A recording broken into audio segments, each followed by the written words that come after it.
being kicked out of Metallica, a lot of people said, has fueled me to be faster and better in Megadeth, and that's kind of true, but I was better and faster than them when I was in Metallica.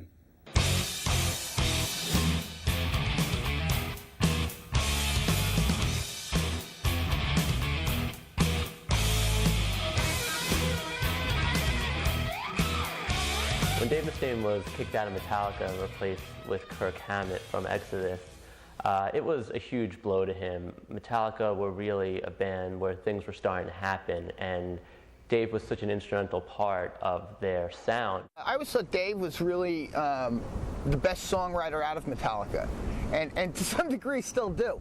I think some of his stuff was quite obviously the classic stuff, the stuff that was memorable and the stuff that stayed. I think the shame of it all is that there just became too much bickering and it took us away from the focus on how talented the guy was. Yeah, Megadeth, when they first came out too, he had something to prove after getting booted out of Metallica. You know, there was a huge grudge there that's been pretty well documented. Because of that kind of like constant tension and wanting to prove something, you know, Dave Mustaine ended up making music that was much more intricate than what Metallica was doing. The rhythms he would write were mind-blowing. The rhythms were just kind of almost impressive as anyone's lead playing.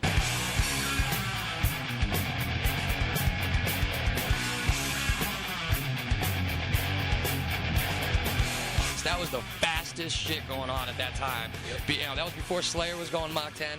I mean, I'm sure the old amphetamines helped a little bit, but still, I mean, they were flying, bro. So many of the bands at the time were really, you know, they were starting out, but they were young kids and they were just learning and they were, you know, doing good things. But Megadeth was really excellent musicians, and Dave went out of his way to find really good musicians to play with him. They were always the band that you would look up to because they were such great musicians, you know. It was always like, oh, Megadeth, man, oh, check this out.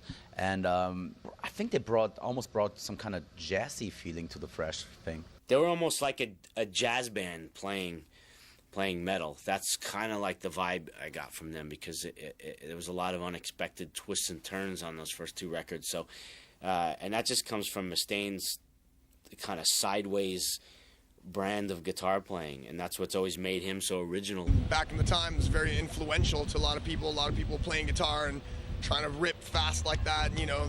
Megadeth changed my life, man. When I heard like Metallica was great and I was all about it, but as soon as I heard Peace Sells But Who's Buying, it was just over. I mean, that was like everything metal should be. What do you mean I don't believe in God? Talk to him every day. It had the power, it had the speed, it had the riffs, it had the drums, it had the political lyrics. It was perfect. It really, like, it made me want to play metal. It still does. Peace Sells is, that's a masterpiece. Yep. Front to back, it's just a great record. For me, he really did set the scene for this thrash metal, and with his later albums was able to expand, you know, his popularity. If there's a new way, well, I'll be the first in line. But it better work this time. The sad thing, and this is really strange, when Terry was playing with Megadeth, I showed him a lot of my style. Terry's a good guitar player. For rhythm, he's great. In Metallica, I was the only guitar player, and a lot of that rubbed off on James. And in Megadeth, it was all my guitar playing and hired hands that learned what I was doing. So out of all of this, this is totally going to sound arrogant, and I'm sorry, but I'm just telling you the facts. I've affected 3 bands out of the big 5. You have to give him credit, whether he played on Kill 'Em All or not. Dave started it. And then he went and did Megadeth, which is, one of the greatest metal bands, ever to strap on a guitar. It would be fun to be able to look at what I did from above and see all of the people that I've affected. But, I also know that these guys were all established now. They've developed their own style since then, and they're very successful. All the music he wrote on Kill 'Em all those great Metallica songs, without Mustaine, there is no Metallica. Without Mustaine, there maybe is no thrash metal at all.